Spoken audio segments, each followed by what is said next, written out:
freebies ang binigay ng Pacific Town Army at ang Motolite talagang kalmado at steady lamang sa kanilang pinakitang performance noong first set. Motolite has not dropped a set dating back to that 3-set sweep.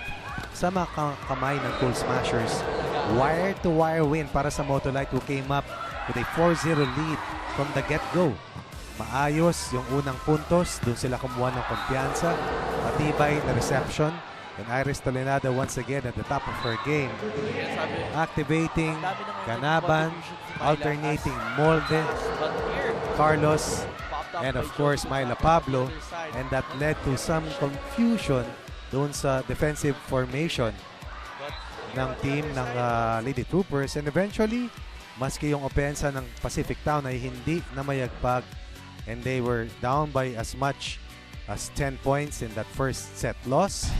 And taking a look at the numbers, yung attack points na yan ng Lady Troopers umangat na lang sa bandang dulo, at isipin mo yung kalahati sa puntos ng Lady Troopers ay galing sa pagkakamali ng team ng Motolite. And the final point of Motolite came from an offensive block, and that is how well they played the first set, diffusing any uprising and refusing to surrender what was once a 10-point lead, eventually finishing with a 9-point victory doon sa unang set na success run laban sa team ng Pacific Town. Jovelyn Gonzaga trying to lead this squad to getting a set. Gingbal si Pabayo and Nunag. Siyempre, itong si Angela Nunag ang maaasahan ng Pacific Town Army. Sa kabilang panig naman, that tandem from UP, Maris Layug, of course, with Tots Carlos and the rest of the red shirts. Ayos Tolenada, team captain, serving straight to Nunag. Inangat ni Alina Bicar papunta kay Gonzaga. Denied there. Pabayo on that regalo. Pabayo with the regalo. First point para sa Pacific Town Army. Motolite had 7 service aces in their last win. And I'm sure para sa Pacific Town, you have to be worried about that success na ipinamalas nila from the service line. We are expecting that ang team ni Coach Kung Forres will come out really hard dito sa pangalawang set dahil they have dropped 4 sets in a row. Pagkatapos silang mawalis ng Petrogas na umakyat sa 2-2. Pagkatapos magsimula dito sa ating open conference na 1-2. As we continue our ball game, they go up to Jem Gutierrez on the other side. Pinuto ni Myla. Inangat dito kay Isa Molde off the blockers. Nunag was there. Bicar on that drop shot. Ayel will set up now. Tots Carlos denied there by the blockers, but that's off the block. Point goes to the side of Team Motolite. That's 2-1. At punta natin ang report ni Ai Tinsay. Sinjin Coach Ronnie, binanggit sa akin ni Gingbal si Pabayo, team captain ng Pacific Town Army Lady Troopers, na talagang nagising sila mula sa kanilang pagkatalo sa Petrogas Angels last Wednesday. Inaamin niya na yung buong team mabigat yung katawan given that they entered an inter-volleyball competition sa Army that lasted for a week sa Cagayan de Oro. Talagang idagdag pa natin to yung ilang oras silang nakatayo sa air carrier pabalik ng Maynila. Sabi niya na talaga ngayon, papakita nila kung sino talaga ang Pacific Town Army Lady Troopers na talagang legendary at palaban. Ika nga ni Kate. Kaya bumalik na tayo sa second set. Coach Ronnie and Sinjin. Maraming salamat doon, Ai. And I was fortunate enough to hear an interview of Gingbalse. At sabi nga niya, syempre pag Gingbalse daw, ine-expect daw ng mga tao yung lakas ng palo, yung pagiging palaban. At yun yung pressure para sa kanya na kailangan niya laging ipakita yung larong Gingbalse. Ganun talaga eh. Kasi kilala kang mahusay eh. Gutierrez. Check ball. 2 2 points in the set para kila Gutierrez sa kabuuan ng Lady Troopers. Para sa mga players, mabuti ng mataas ang expectations kaysa hindi ka aasahan. At syempre, yung pressure lang sa'yo is just to show your game dahil yun naman talaga yung game na kaya mong gawin. Pag mahusay kang athlete, alam mo yun. Parte yan. At saka, para sa mga veterano, hindi na nila pinapagpag na lang nila yan dahil alam nila, it's all about the team. It's all about helping your coach get the job done. Motolite hanging tough at allowing itong Pacific Town to tie the count at 3. Myla Pablo continues to show us that she really prepared long and hard para dito sa ating open conference. Pagkatapos ng masasabi natin na frustrating times dun sa 5th place finish nila sa Reinforced Conference. A lot of patience was involved during the therapy period for Myla, but now she's back, and this girl is back on the scoreboard. Talking about Isa Molde getting that point off the block. Another Isa amazing hit coming from Isa.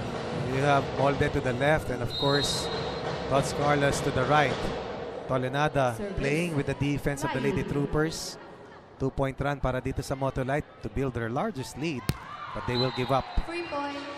That service error. They had a total of 8 unforced errors dun sa nakalipas na unang set. 8 sa 16 na puntos ng Lady Troopers galing sa pagkakamali ng Motolite. Coach Godi Okumu napailing doon sa nangyari. Pero syempre, babawi dyan ang Team Motolite. Pero ito, naghahabol ang Army as Tolenada goes up to Is Amazing off the hands of Jem Gutierrez. Off the hands of Gutierrez.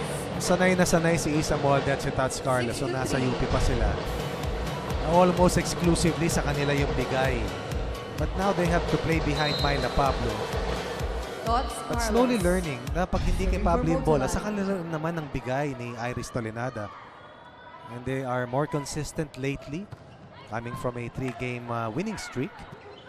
I remember a report by one of our panel at larges na kwento nila sa atin na kung paano nga ba naging ate na si Myla dito sa mga players na nabanggit mo, Coach Sean, na isa yan sa mga naidagdag ni Myla sa koponan nito, yung maturity at yung leadership para tulungan itong mga nakababatang players. Pagiging mentor. Alam naman natin, maging magaling lang, mahirap na.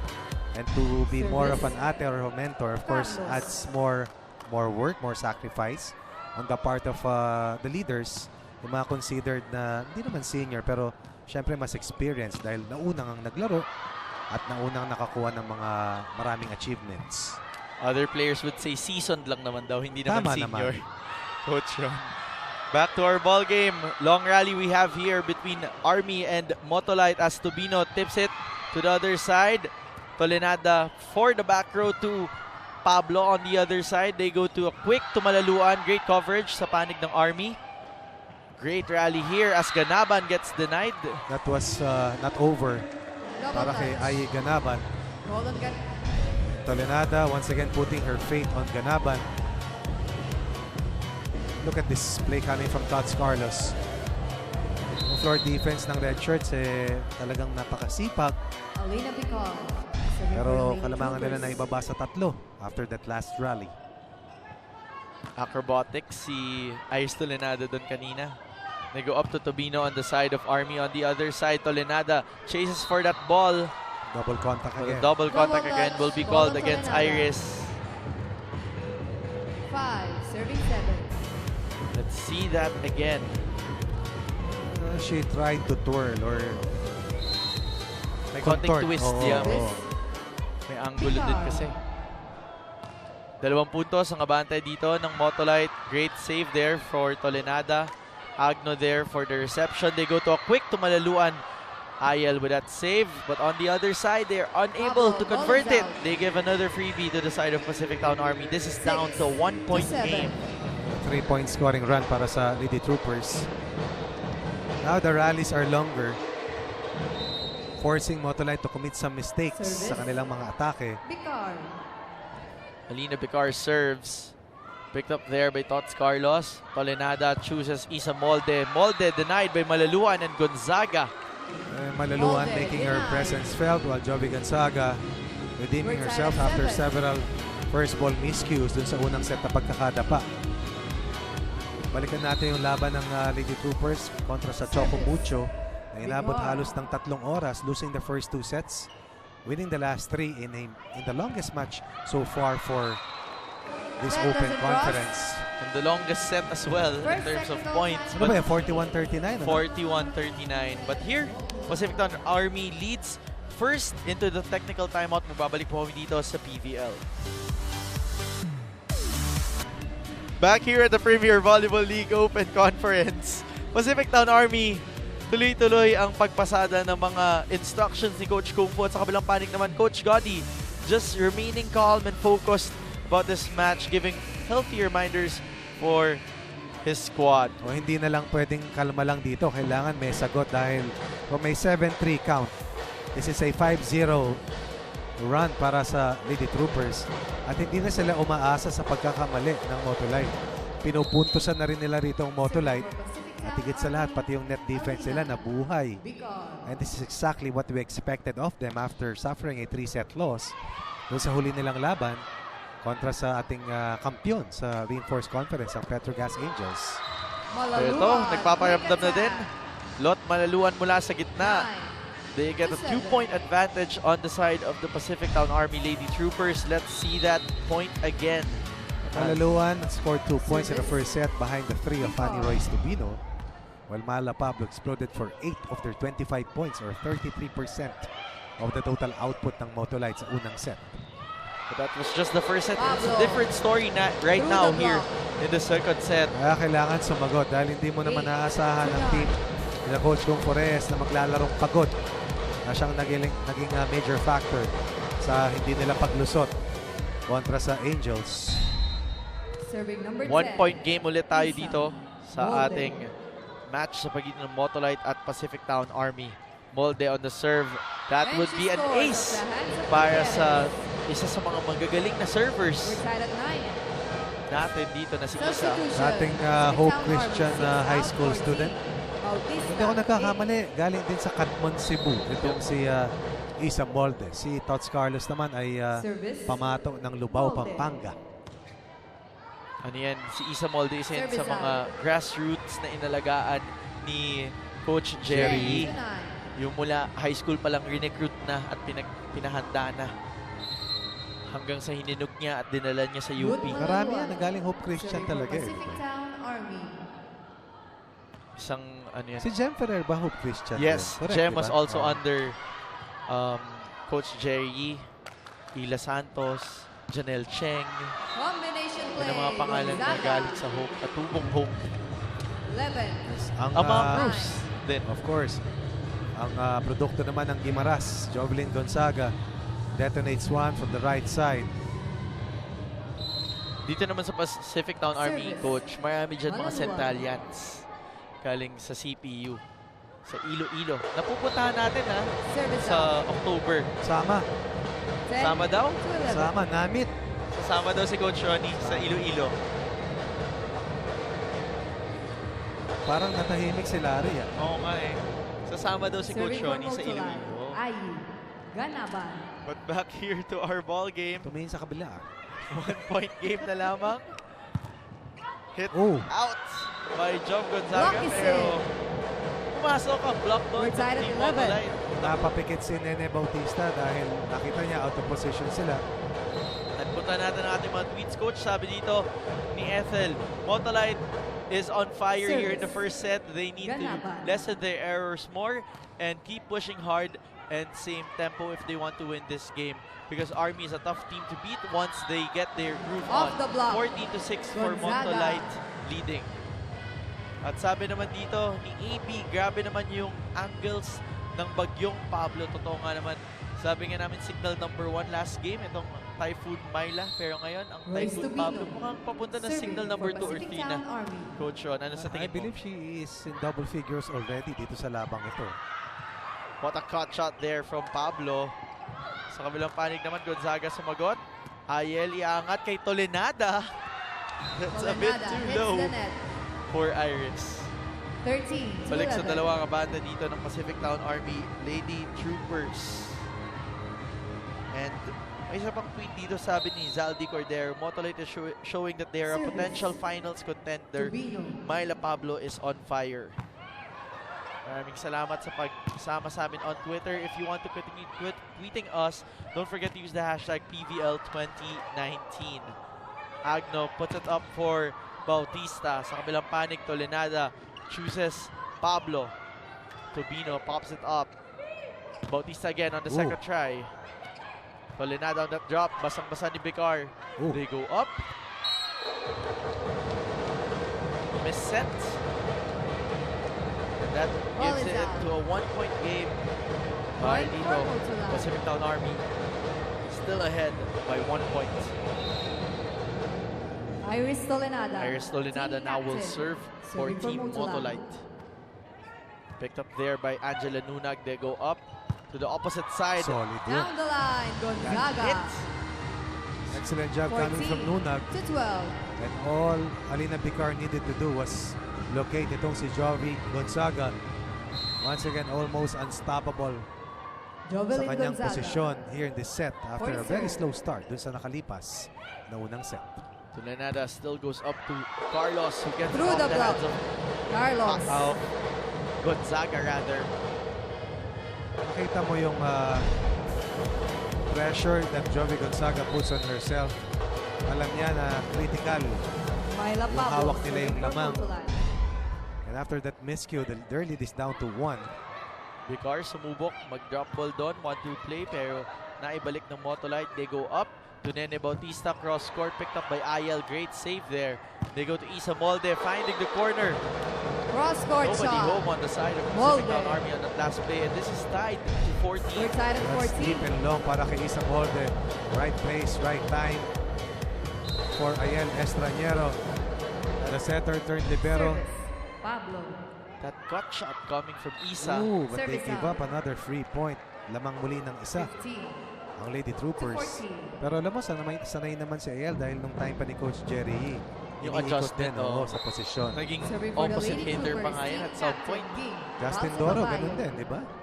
Libero opposite. So, flexibility and talagang versatility ang kailangan. And embracing the role that is given to you. Great block there from Maris Layog. Well led by Napa- Ganaban.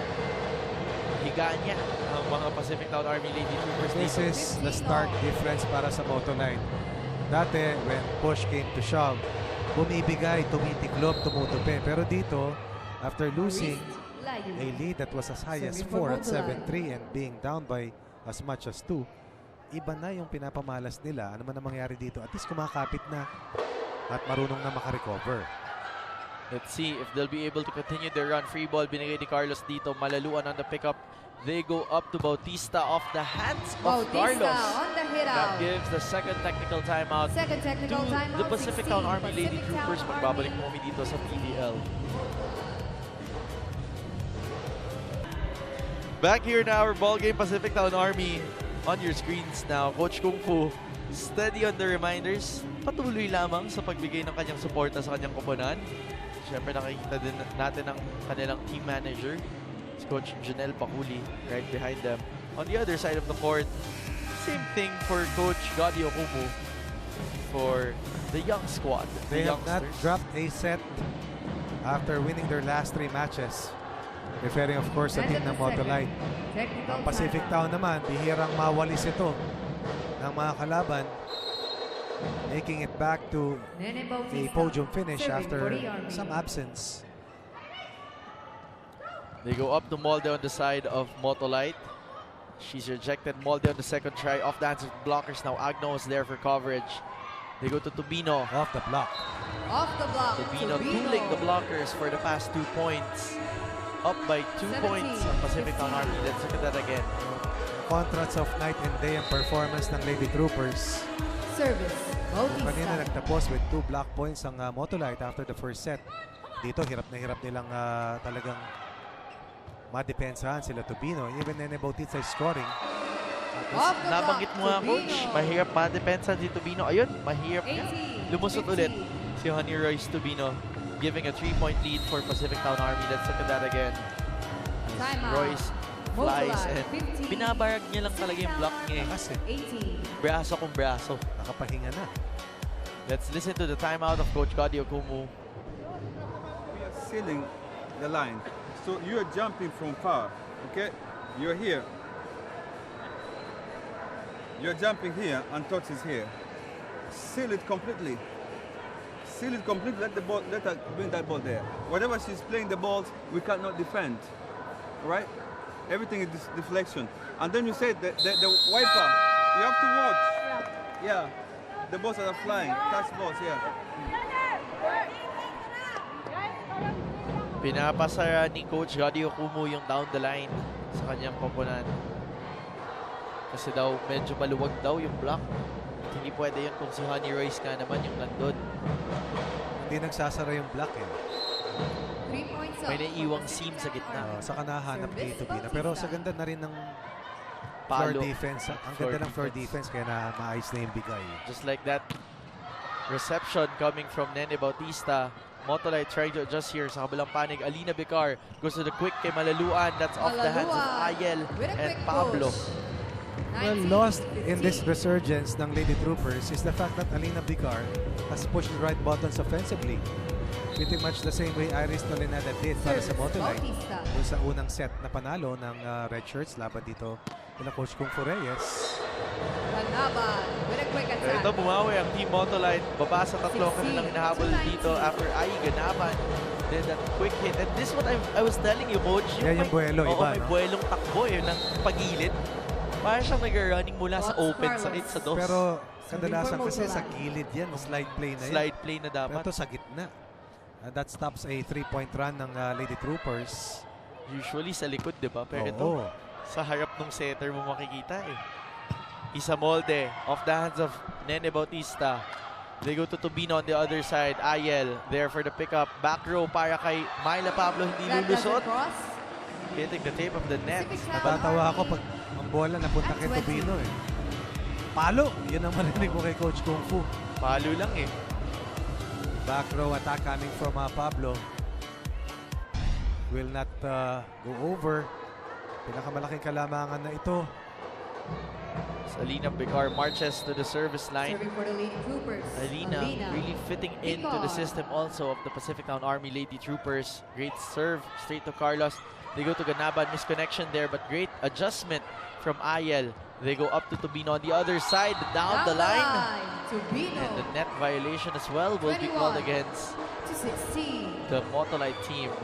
Sa bilis ng bola ni Tubino, hindi na nakapwesto yung mga blockers. But more than that, Bicar, eksakto yung mga Service. sets. Bicar. And this inflates a 5-point lead, but 3 Bicar point. gets a freebie there. Libreng putos papunta sa 17-21. Motolite team. 17 to 21. 4 points ang inahabol dito ng Motolite. Isa Molde, proponent server Serving for as well. Motolite. Very Isa potent on that Molde. serve. Will serve up Pacific Town Army. Bicar goes up to Gonzaga on the open side. Denied there. Good Great coverage. coverage. By Nene Bautista. Gonzaga on the second try sa kabilang panig. They go to Pablo off the hands of the blockers. Nene chooses Gonzaga again. Third try para kay Job. Pero lalabas. For Gonzaga. Too wide for 18 Pacific to Town. 21. Napanood ko yung laban ng Pacific Town, laban sa Petrogas. Hindi sila gaano makakilos. Hindi sila halos makapalo. Pero ngayon, kung babalikan natin ang pangalawang set, naniniguro si Coach Kung Fu na hindi magtutuloy-tuloy yung balik dito ng Motolite. He calls timeout. Let's listen in. Okay, effective na yung serve kanina. Huwag nyo nang baguhin. Pulbusin na natin yung sa zone 1. Sayang. Okay, ngayon. Royce, nato ka sa dulo. Tama. Magpa-play 2 ka na lang. Play 2. Ngayon, pasok mo ng beat. Papasok ng 3. 5. Ngayon, pag walang pasa, automatic labas tayo. Dalawang dulo. Okay? Again ha, pag walang pasa, automatic dalawang dulo. Pero pag meron, tumbahan mo, biyan mo. Para bakante tayo ha.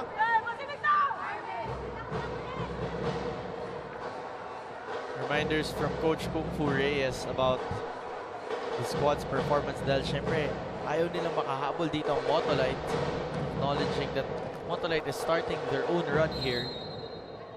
As we see Lot Malaluan and Adina Bicar on your screens. Serve from Isa Molde, picked up there by Gonzaga. They go up to Malaluan, who's denied. Bautista chooses Tubino. Great save from Iris Tolenada, free ball. Galing dito kay Tots Carlos. They go up to Gonzaga. Down the line. Another Gonzaga. strong hit there from Gonzaga. And the reaction of 22 to Alina 18. Bicar says it all. Also have to give credit sa Motolite, who was very scrappy defensively. Pero nung nag-scramble sila sa depensa, nawala rin sila sa formation. At ginatasan ng gusto ni Alina Bicar yung huling sitwasyon. Let's see how Iris Tolenada answers. She chooses Myla Pablo off the hands of blockers. Off the block. Motolite still alive there. 19 Here, to down 22. by 3 points only. Myla hitting it off the block, tooling the blockers there. You can see the force created Ay, after that ganaba. contact on the volleyball. Serving for Ang Motolite. lakas pumalo. From our vantage point, rinig na rinig mo. Malutong pumalutong. Oo. Pinuntahan si Tobino sa gitna. At Tobino from the effective middle. fire sa Pacific Town Army to the celebration 23 of to Alina 19. Vicar and the rest of the squads. Let's look at that again. They go up to Tobino. Isa lamang sumabay kay Honey Royce. Isolated against Layog. Tobino will have no problems with that. Timeout. This is a big Motolite. last part breakaway para sa Lady Troopers after a 16-15 First, second you have to technical pass. timeout count. You can only pass well when you're relaxed. Second, our blocking. We are now left, hanging there. The last 3 balls, they better hit without blocked or 1 block, which is late. So we have to be vigilant. We have to watch how they're moving. Okay. Don't be in a rush to go, the wings, don't be in a rush to go out there because they're running combos, right? So let's try to stay bunched. Stay in, Yeah. yeah. Let's go! But first we pass. Sorry. We're seeing our Air Force Lady Jet Spikers, Wanyan Semana and Judy Caballejo. Pacific They're Town coming up Army next year, with the going up lead. against the Petrogas Angels. Labanan ng mga may pakpak Tobino. Pwede. after. Services. Service ace para kay Honey Royce. Pacific Town Army. Sabi ni now Coach Kung Fu at set kanina, point advantage. kanto-kanto ang service. Dalhin sa 1. Ito, dinala sa 5. Ganon din ang resulta. Miss rate coming from Caloy. Carlos, 5 set Tobino. points hawak nila Honey Royce Tobino. Tobino on the serve, that sails out. That gives Service a out. 4-point disadvantage for Motolite, 20. but 4 set 24. points para sa Pacific Town Army. As we see Iris Tolenada now preparing to serve for Team Serving for Motolite. Motolite. Team Ganda captain. rin ng service routine ni Iris Tolenada. Eh, no? Unique. May side bounce, mayroong pag-ikot ng bola. Gonzaga denied there by Maris Gonzaga, Layog and denied. Pablo. Yun yung blocking adjustment na hinihingi ni Coach 21, Air kanina. 24. Kasi nag-disappear eh. Sabi ni Coach Rodi, wala nang sumasabay. It's either huli o wala talaga. But that's part of their Timeout. partnership. Coach Air Pacific focusing on Town net Army, defense. 24. That's si Coach Gotti sa floor. Let's listen to the Coach Kung Fu timeout. Nakaset up naman ang atake natin. Ang problema, tumitigil ulit tayo. May umaatake, hindi pa patay pero nakatigil ang lahat. Anong chances doon? Ang tendency ma-block. Kasi may block eh, pero wala tayong coverage. Yung pang-counter natin, iniiwan na natin kay Job yung atake. Pero yung counter natin para doon sa block coverage natin, naiiwan. So saan namatay ang bola? Ganun lang kasimple, namamatay ang bola dyan sa likod. Apply one kami. Coach Kung Fu asking for play 1. So specific na play ni dito ni Coach Kung Fu. As Jovelyn Gonzaga announces to her troops to march and follow accordingly. Team Iris captain, Tolenada Iris Tolenada, with serving. her routine serves straight to Nunag. Vicar goes up to Bautista, tipping it. Denied there. 4 touches ang itatawag. Hindi umahon. Pacific Town Army. Dumidikit dito ang Team Motolite. 2 putos na lamang. Alam ko, wala nang timeouts ang Lady Troopers. Service. They wanted to Tolenada. close this set dun sa huling timeout ni Coach Kung Fu. But Gonzaga finishes through ends the set for at Pacific Town 25. Army. That gives set number 2 to the ladies in white. Let's look at that again. Coach Rod, Gonzaga, talagang dun pa din ang spot ng kanyang pagpalo at it seems effective. One set apiece tayo dito sa PVL Open Conference. Magbabalik po kami.